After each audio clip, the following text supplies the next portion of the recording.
God damn, we're back to set it off. Used to be gone, now we're back and never saw. First you were down with the LJ. Now I see you don't want to hear what we gotta say. Acting like straight Bezos. Sam and Gabe will never go solo. We're teaching our history to Mother Humper straight out of Philly. Just living the fight, trash just in that White House. Not another podcast like this in sight. We started off with too much and nothing 5 years later, and now we're something. Working class just ruling. Trillionaire in this economy? Who you fooling? You scum are just scabs. I put that on Mother Jones and my dead comrades. Trump's your god, you're just his chauffeur. Ayo, Rogan, stick the fear factor. Call me a commie, what's this, 1950? A future for the people sounds pretty damn good to me. You think I'm jealous that you got your own company? I don't worship this paper that you call your money. Trying to be like America's the most. Keep talking shit like that and we're all toast. We're the immigrants who sailed to and fro. When the world's destroyed, where do we go? We're the LABORJWN. We're the beginning and the end. Take a moment and look to the sky. Now it's time to come to back down and organize. Hello and welcome to the Labor John Podcast. That I'm amazed that you got that on the first take. Hello, everybody. It's been 6 months since we've recorded an episode because Sam tried to get his fledgling rap career off the ground. And it's worked? Yeah. It took me 6 months to write that. No, I wrote that today, like literally 2 hours ago. With no help, and it didn't parody any kind of rap song that came out in the past, 35 years or so. Oh, I thought I kicked all the cats out of the room. Hello. Oh, this is a great start. My name is Sam. Oh, everybody, it's so great to have you here in our little special room here in our studio with us. It's been a while. My name's Sam. Sam James. What's your name? My name is Gabe. Gabe Christie. And today, we're going to get right to it. Shut up, We Emrys. are indeed. With the kitty cat. With the kitty cat. That's Emrys. Oh, hello, Emrys. Well, Gabe. Today... Oh, what? What are we going to talk about today, Gabe? Today, we're going to be talking about the 1930 H.C. Aberle Company hosiery mill strike. That's a lot of words.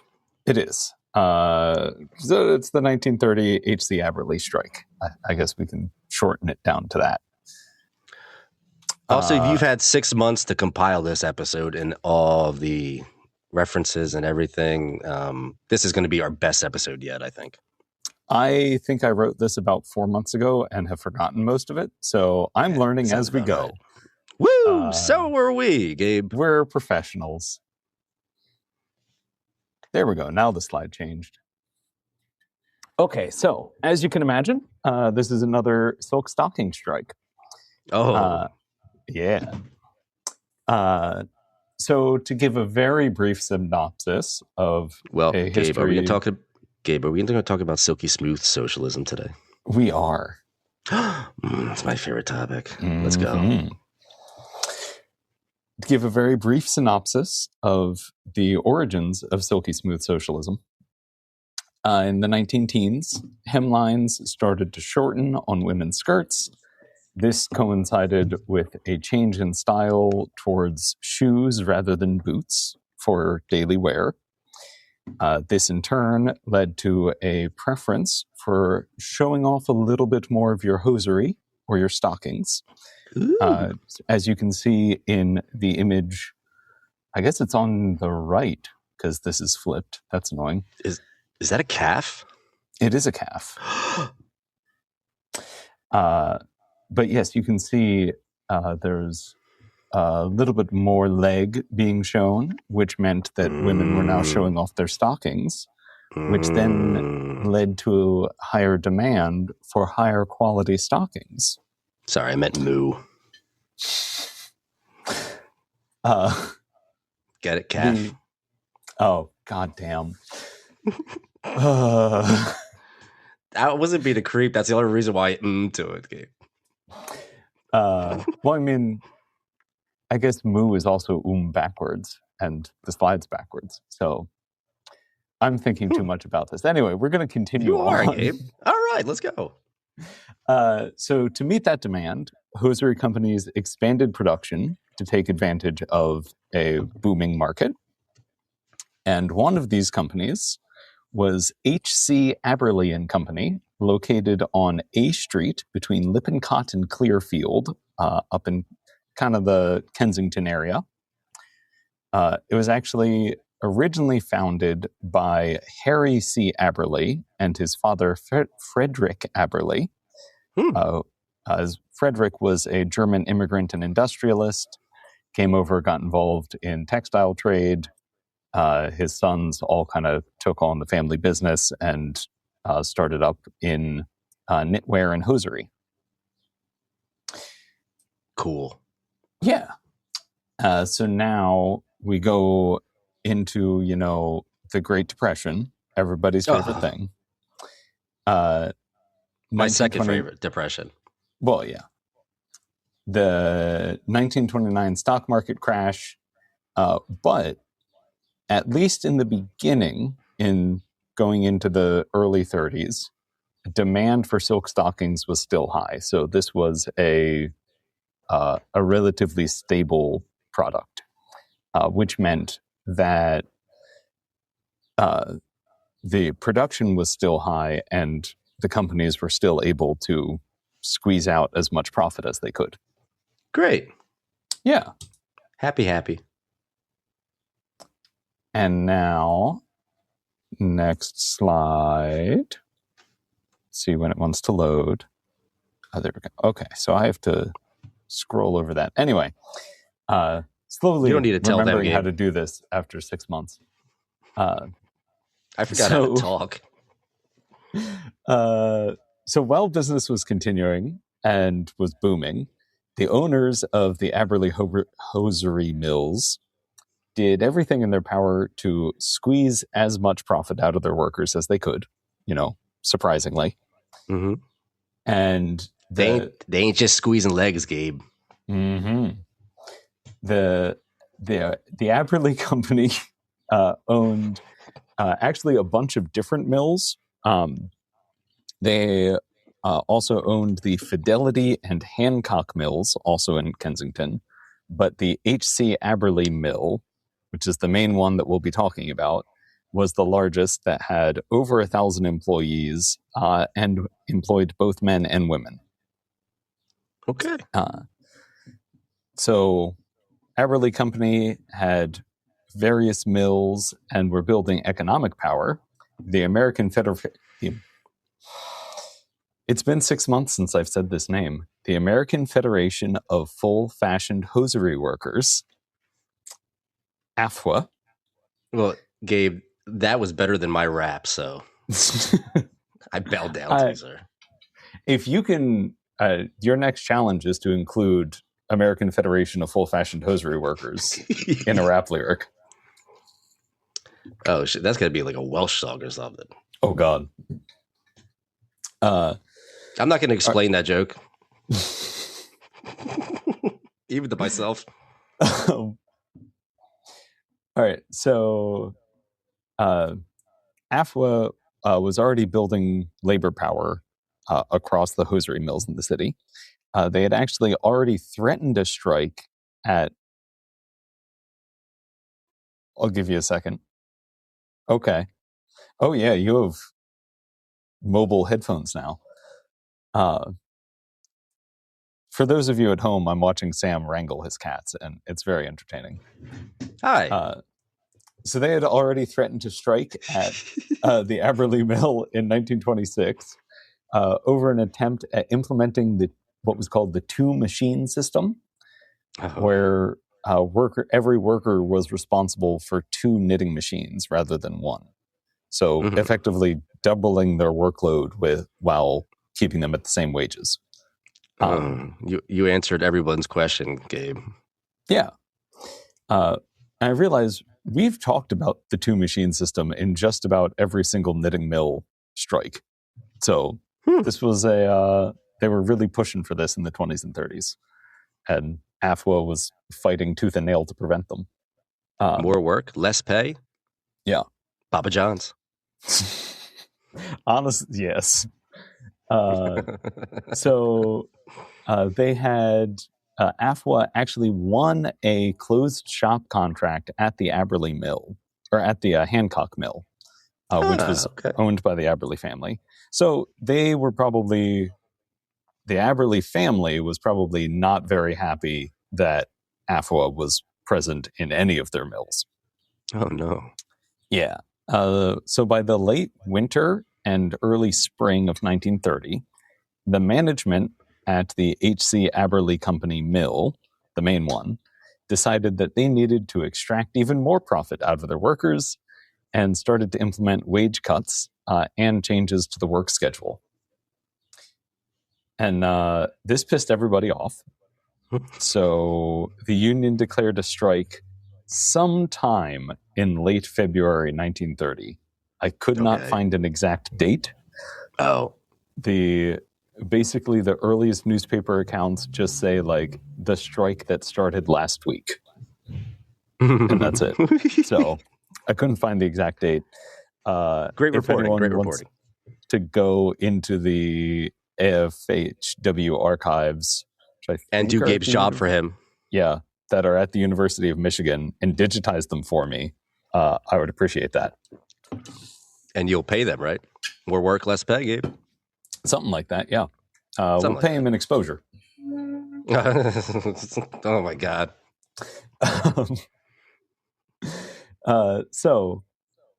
Strike starts late February 1930.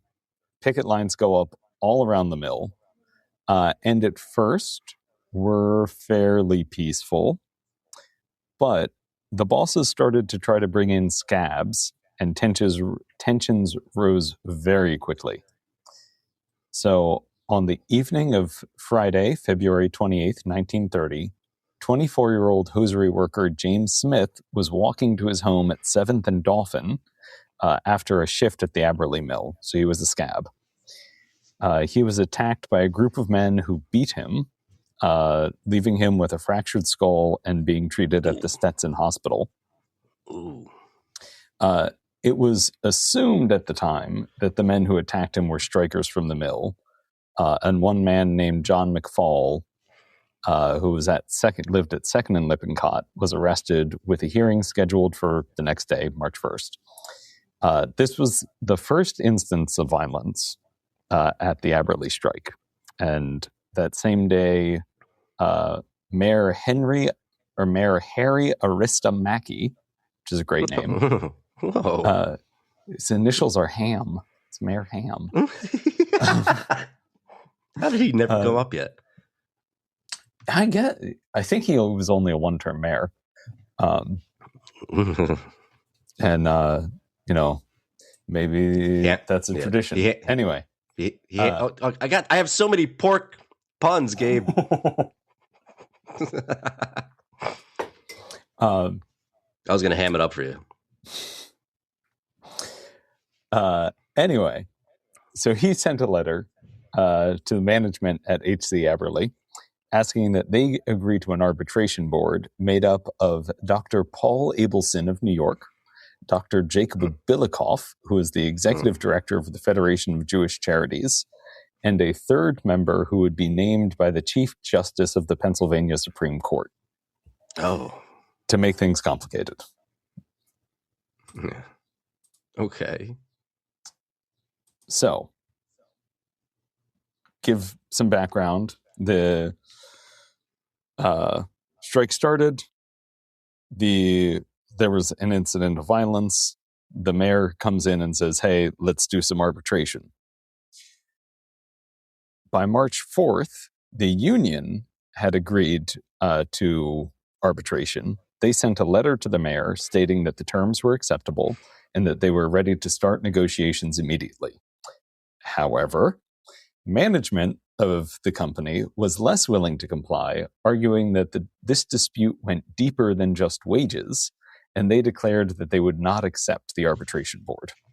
It's like an onion. It has layers, Gabe. It has lots of layers, and it's pretty stinky. So arbitration would have to wait. Meanwhile, the strike, was still ongoing. and there were still pickets out front, and they were still trying to bring in scabs. And so, as we've talked about before, Kensington, especially at this time, was a very tight knit working class, basically mill worker neighborhood. Yeah. Very And dense. yeah. No, that wasn't a fucking joke. Well, yeah, actually, population-wise, it was dense. Yes. You can see in this picture, it's basically, or in this map, it's literally just row homes and then a block of factories and then more row homes. With the Aberle company sharing a block with a packing box factory, and also owning the block next to it so that they can expand their factory at some point. And yeah, it was basically tiny Philly row homes and then giant factories everywhere. Yeah.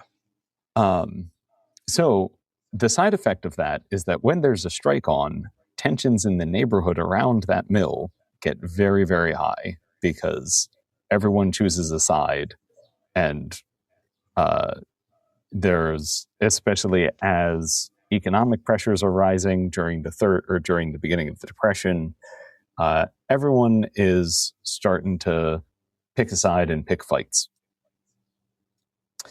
So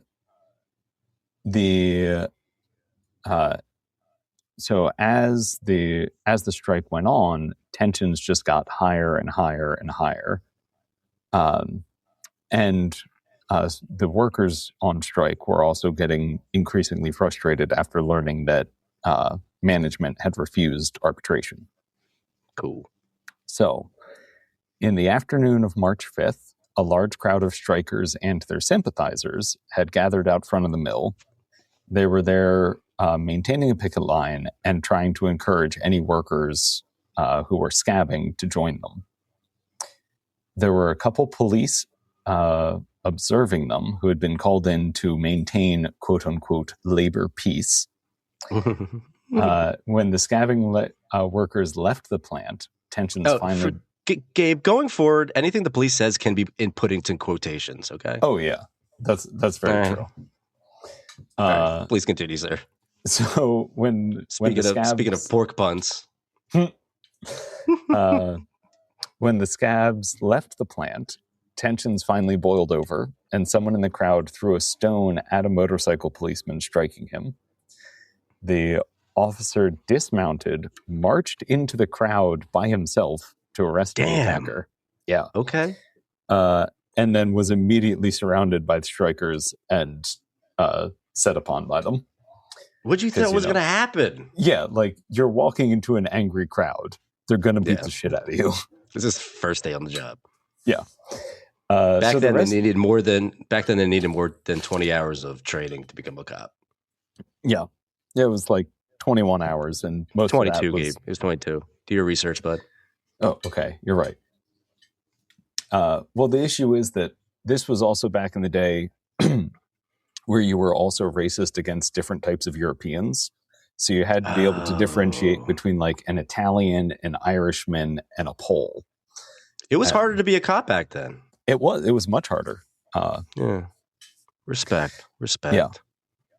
So the rest of the police attempted to surround and apprehend the ringleaders of the strike, hoping that doing that they could rescue their lone motorcycle cop. But they were completely outnumbered.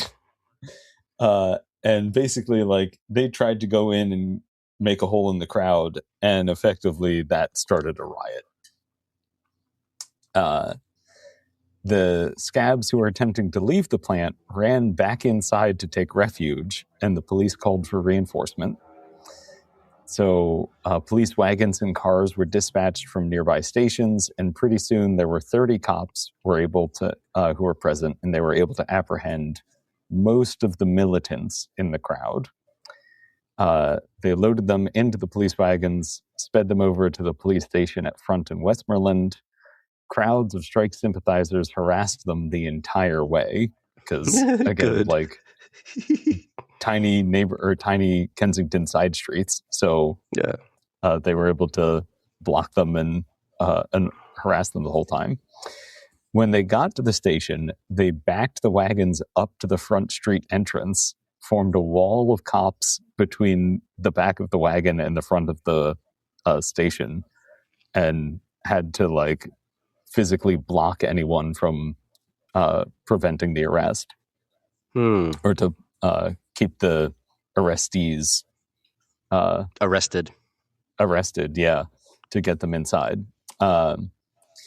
So they managed to get them inside the police station, but shortly after that, a massive crowd grew out front, which was blocking traffic across Westmoreland Street. They tried to press their way into the station to free. They had actually apprehended 65 people from the initial crowd. Police fought back, eventually enlisting firemen from across the street to help fight back the crowd. I know. Come on, guys. So, which side are you on? Well, they at least weren't fully successful because a small group managed to break into the roll room of the station. Another man threw a heavy crowbar through a window, which injured a police sergeant.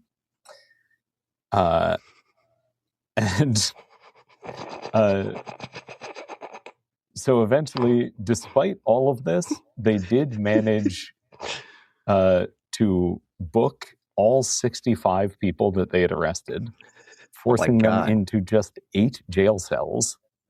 Okay. So I don't want to think about how cramped those probably were, because these were also probably like 6 by 10 cells. Yeah. With 10 people in each. So they were all forced in there, but then I'm sure the police realized like keeping them here is, 1, not a good idea, and 2, they don't have the space for it. So they were almost immediately released after just being handed a written copy of their charges and apparently being given a stern warning from the magistrate. Oh my God. To behave themselves. Yeah.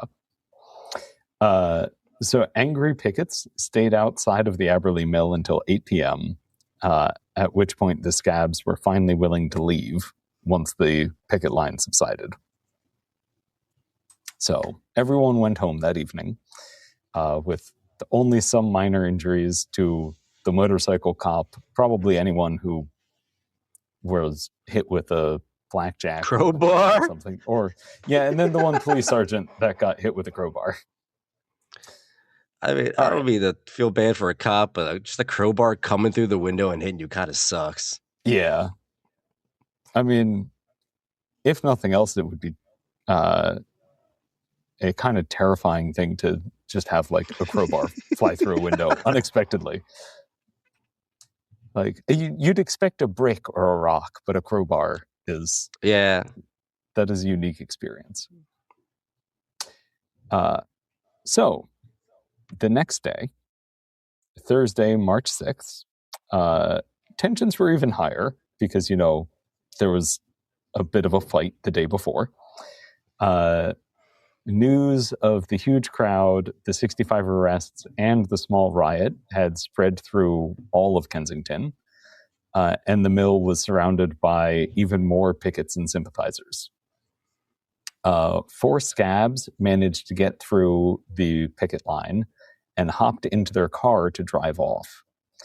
One young striker, a guy by the name of Carl Mackley, who was only 22 years old at the time, spotted them, told his friends he was going after them, and jumped in his car. He was joined in his car by John Cooper, William Zimmerman, and Walter Morrow. 4 of them gave chase after the car full of scabs, which at this point already had a good head start. So you might recognize that name. And we'll get into that in a little bit. Okay. So 8 other strikers and sympathizers got into 2 more cars and followed after Mackley to back him up. So from the newspaper accounts, their description of the chase doesn't quite match with the actual maps of where everything ended up happening. So I think Mackley chased the scabs up 5th Street to Rising Sun, then took Rising Sun up towards the Roosevelt Boulevard. So I can draw on this. So I don't know if that showed up. It didn't, Gabe. Oh well. Oh, and everybody playing the home, Gabe. We go to YouTube because we put this stuff up and like follow along with us. Gabe finds these maps and everything. It's brilliant. A lot of friggin' effort goes into this shit. Did you hear my rap song in the beginning? God damn, of course not. Okay, so the scab car came up to the boulevard, and it being the Roosevelt Boulevard, the light turned red immediately. Everyone got red light tickets. Yep. So they, despite like being chased and probably recognizing that they were probably running for their lives, they stopped at the red light, and Mackley was right behind them and pulled up next to their car. The two groups of men started yelling insults at each other from across each other's cars, and tempers continued to rise. Eventually, someone in Mackley's car threw something at the scabs and broke one of their windows.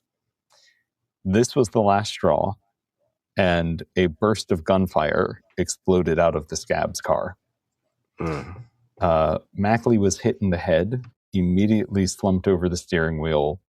Morrow threw himself to the floor of the car, avoiding the bullets. Zimmerman and Cooper were both caught or were both hit, but neither of them fatally. Surprisingly, there was a policeman at the intersection who saw the entire thing unfold and jumped onto the running board of the scabs car and immediately took all 4 of them under arrest. Okay. Yeah. So obviously in a neighborhood where tensions are already high, that's also very densely populated, hearing gunfire in the middle of the day draws a crowd. So about 5,000 people from the surrounding neighborhood to see what had happened. And the police very quickly sensed, like, oh, this is going to turn into another riot, and it's going to be bad. So 500 police officers from every district in the city were rushed to Roosevelt and Rising Sun to break up the crowds. Meanwhile, the 4 scabs were taken to the police station, and the 8 strike sympathizers who had been following Mackley were taken in for questioning as material witnesses. So Mackley, who again was a 22-year-old worker, had been out of work for 2 weeks and was the sole provider for his 2 parents, Joseph and Katie, who were aged 67 and 60, as well as his younger brother, Henry, who was aged 14. Carl was supposed to start a new job the next Monday. So he wasn't even on strike at Aberle. He was just a sympathizer that wanted to help out his comrades. Yeah. So the American Federation of Full-Fashioned Hosiery Workers announced that a public funeral for Mackley would be held on Sunday, March 9th. Meanwhile, the owners of the Aberle Mill were still adamant that there was no need to arbitrate and that the disturbances, they refused to call it a strike, were caused by a few outside agitators. They sent a letter to the mayor basically rebuking his offers for arbitration and went on to say that if the mayor forced them to accept the union's demands, they would be forced to shut down operations and leave the city. Oh. Pulling a Bezos. Yep. Yeah.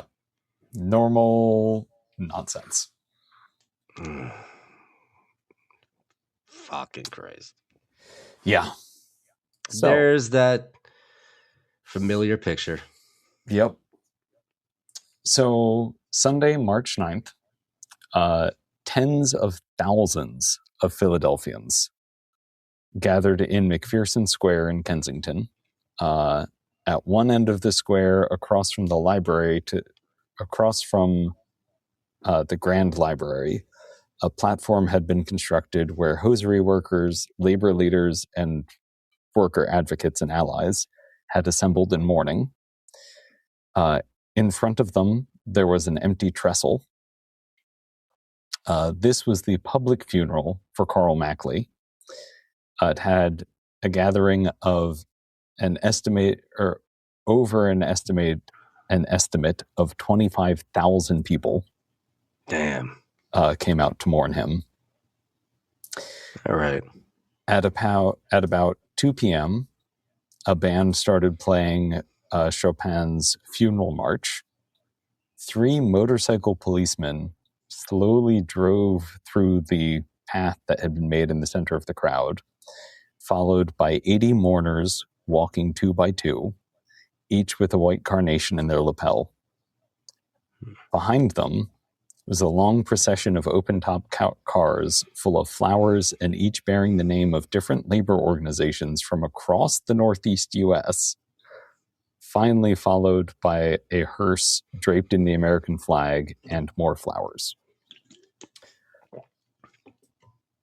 So, as the procession approached, the police who'd come out expecting more riots actually snapped to attention, and the tens of thousands of mourners, at least all of the men, removed their hats. The coffin bearing the body that had been which had been laid in view in Knitters Hall, which was the hosiery workers' headquarters on Broad Street. Mm-hmm. So Mackley had been laid in an open casket for viewing until probably the morning of the 9th. So the coffin was slowly carried to the trestle, followed by Mackley's family, who were all dressed in black. Reverend Frederick B. Halsey, who was the rector of St. Ambrose's Episcopal Church, gave the opening address, imploring those present to work peacefully for spiritual justice and to bring the kingdom of Jesus to all men of goodwill. He was followed by a long line of labor leaders, from William Smith, who was the Secretary-Treasurer of the American Federation of Hosiery Workers, Edward McGrady, who was the legislative representative for the American Federation of Labor, as well as William Green, who was president of the AFL. Okay. Yeah, and it's kind of crazy to have this isn't just any funeral. This was obviously a very big deal. Yeah. And so McGrady finished his speech by asking all of those present to swear the following oath. I hereby solemnly promise that I will continue the struggle against low wages, poverty, and oppression, and that I will not falter nor be intimidated by hired assassins, nor discouraged by a subservient and ofttimes tyrannical judiciary, that if necessary, we too will lay down our lives in order that all those who toil may be delivered from industrial enslavement by the un-American, avaricious industrial despots. To all of which, I, at the grave of our martyred brother Carl Mackley, do pledge my most sacred word of honor. Damn. Yeah. I want that at my funeral if I deserve it. God damn. That is a hell of an oath. Yeah. So, finally, Mayor Mackey had actually written a letter expressing his regret for Mackley's death and his regret at the boss's continued refusal to accept arbitration that, started this whole thing. So at the conclusion of the service, the body was moved to Forest Hill Cemetery on Byberry Road with a funeral procession of almost 500 automobiles followed by the hearse, which, especially in 1930, seeing 500 cars must have been insane. With all of them going, awooga. Jeez. Hey, man, it's been depressing for the past 10 minutes. I got to put something. Yeah, that's fair. That's fair. Yeah, and I don't know. I just keep thinking about, like, how many times they probably all stalled out at every red light.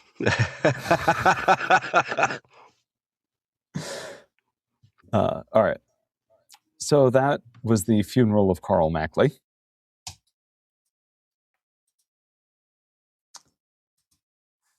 And Sunday the 9th, was a day of relative peace and mourning. The next day, however, Kensington kind of exploded again. Oh, no. At 8 p.m. on March 10th, a group of quote-unquote freelance strike sympathizers started showing up outside of the homes of scabs, urging them to join the union and go on strike. When their arguments failed, they proceeded to pelt the house with rocks and bricks. Eventually, this small crowd grew into a mob of a few hundred men and women. A young woman by the name of Nellie Kidda of 2901 Kingston Street, who was an employee at Aberle and had been continuing to work despite the strike, was harassed by the crowd, and after being seized by some of the men, had her clothing torn. Oh. She managed to escape, ran into her home, grabbed a revolver, which she then fired into the crowd, but didn't manage to hit anyone. Jesus Christ. So violence and more fights between the police and strike sympathizers continued throughout the evening. Police stated the next day that most of the disturbances were caused by young men and women aged 16 to 21, about 60 of whom had been arrested by the end of the night. So again, the next evening on the 11th, there was even more just kind of random street fighting. Young sympathizers attacked the home of a scab. This time the homeowner responded by firing a shotgun directly into the crowd. No, stop! Yeah. Hitting 8 people who were hospitalized, but no fatalities. At this point, John Edelman, who is the executive of the American Federation of Full-Fashioned Hosiery Workers, spoke out against the violence, stating that none of those arrested were union members, and that the union is receiving a bad break in this situation. Basically, young hoodlums who belong to neither side are stirring up this trouble, and the workers are getting blamed for it. We do not believe in radical measures. We are not Reds, neither are we communists. Okay. What? Why are they catching flack? They're catching strays out of nowhere. The hosiery or the AFF-HW were tied to the Socialist Party, so they were looking for any excuse to blame communists. I think it's much more likely that you had an economic depression going on, and a lot of people were out of work, and a lot of people were very angry, and this gave them an outlet for that. Yeah, right. And unfortunately, everybody else was caught in the crossfire. But yeah, basically, it seems like the youth of Kensington were using the strike as an opportunity to take out their frustration. Meanwhile, Aberle management was finally starting to budge. They were willing to sit down and speak with a council made up of representatives from religious, business, and civic groups. the focus of the discussion was initially ending the violence in Kensington. It was and was hosted by the director of public safety, a guy named Schofield. It at least marked the first time that Aberle management was willing to like acknowledge that something was happening and not just be like, oh, this is totally unrelated to the fact that we're not willing to pay our workers a living wage. Yeah. They had silk stockings in their ears. I mean, you got to make the silk stockings. So then Emile Reeve, who is the president of AFF-HW, spoke to the press saying, "We are broadcasting an appeal to the entire community, urging all responsible persons to assist us in keeping the peace at this time. If misguided and alleged sympathizers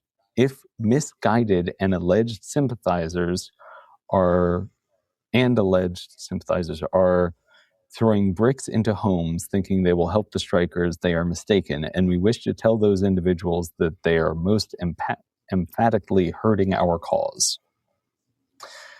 So, despite the union's pleas, though, violence continued until March 15th. By that point, the mill owners finally agreed to arbitration. Unsurprisingly, they were also acting like they had intended to agree to arbitration the entire time. From the beginning.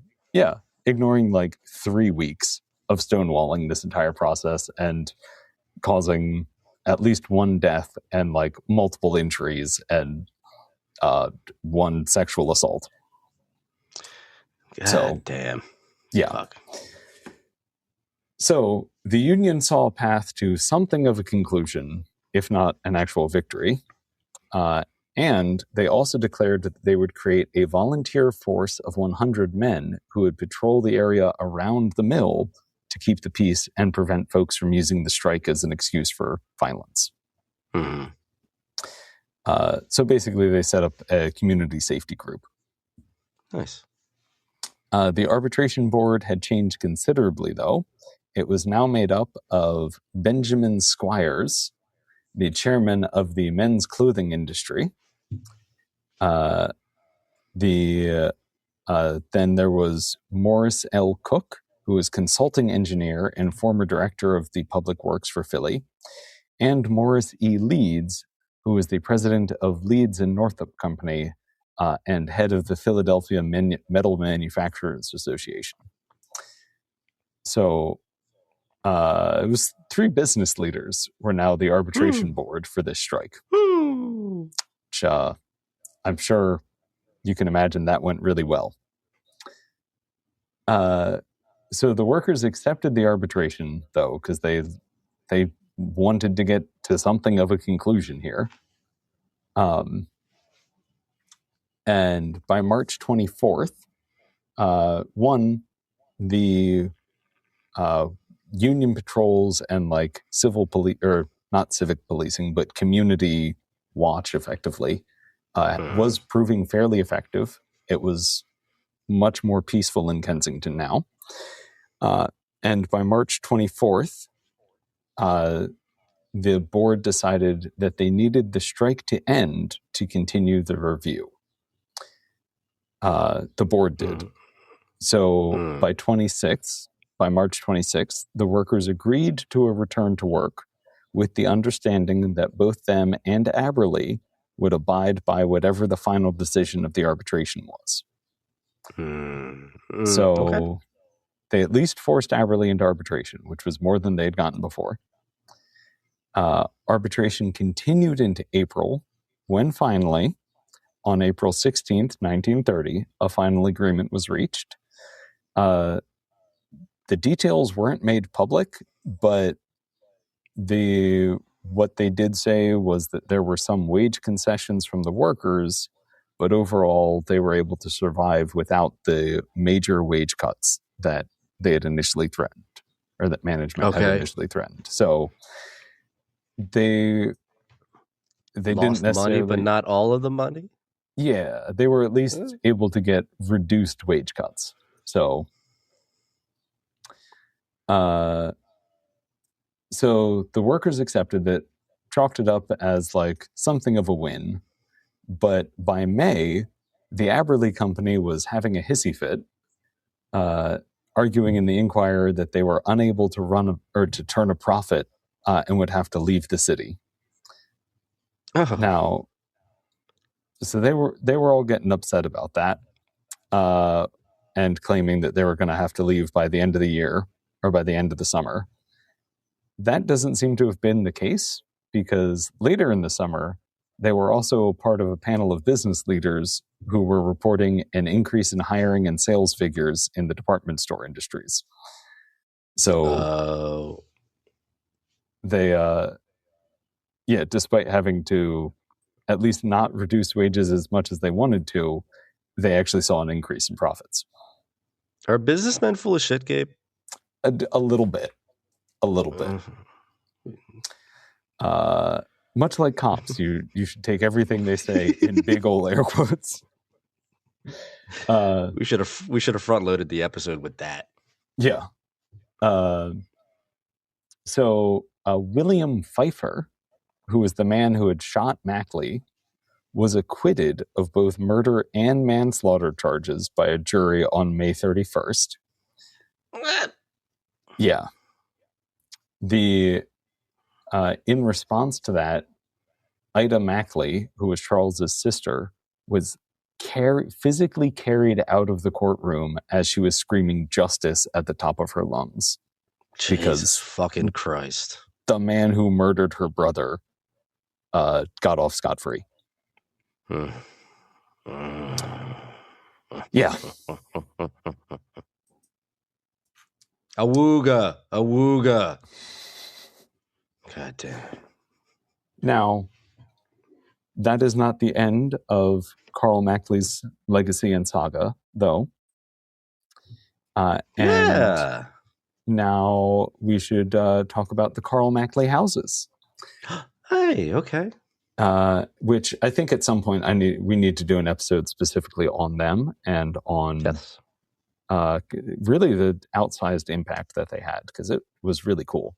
But in 1935, in a ceremony attended by Labor Secretary Francis F. Perkins, the Carl Mackley houses at the intersection of M and Castor up in Juniata Park were the first housing project to be funded, or the first project to be funded by the Housing Division of the Works Progress Administration. The Mackley houses were a large complex of single-family apartments designed as a unified community that encompassed a full city block. Basically, the idea was to create a ultra-modern, very safe and hygienic neighborhood for lower-income workers who had, been suffering under all of the land and price speculation during the Great Depression. So they were built by a partnership between the WPA and the Hosiery Workers Union. And if I remember correctly, it was the hosiery workers had already drafted up the plans and wanted to build them. And they submitted the plans to the WPA for a grant. WPA gave them grant money and also provided some labor for it. And this kind of set the initial foundations for the WPA's housing program moving forward. Cool. Which, once conservatives in Congress and the Senate found out that they were giving houses to poor people, they pretty much immediately tried to defund it. And cool. Yeah, WPA housing program was really fucking cool, but did not last very long. But the project was built in a partnership between WPA and the AFHW. When it was completed, it had hundreds of apartments ranging from 1 to 3 bedrooms, had a community center, a playground, multiple playgrounds, a pool, and the entire place was managed cooperatively by its residents and collectively owned by the union. So union members got discounted had discounted rents. Everyone had a say in how their building operated and was managed. And also because it was basically operated on a nonprofit basis, that you weren't being gouged by your landlord. Because to a certain extent, who would have thunk? Yeah, to a certain extent, the people living there were their own landlords. So the Carl Mackley houses actually still stand today. I think the pools have been filled in, and the community center is now a laundry. But the playgrounds are still there. All the buildings are still there. And it is, however, now owned by a private residential management company. So it has a landlord. But there is, however, still a mural commemorating Carl Mackley and the 1930 Aberle strike in the former community center. But I've not been able to find a picture of it. So if anyone has a picture of it, I would love to see. God damn it, Gabe. I'm paying you for this, labor. Gabe. No. Subscribe to our Patreon. That we have done nothing with since January. Yeah. Hey, there's stuff there. There's bonus episodes. There are bonus episodes. But yeah, so that was the 1930 Aberle hosiery mill strike and the murder of Carl Mackley. Okay. Yeah, we know, Gabe. Yeah. We know. We just listened to that. Well, cool, except for that last part.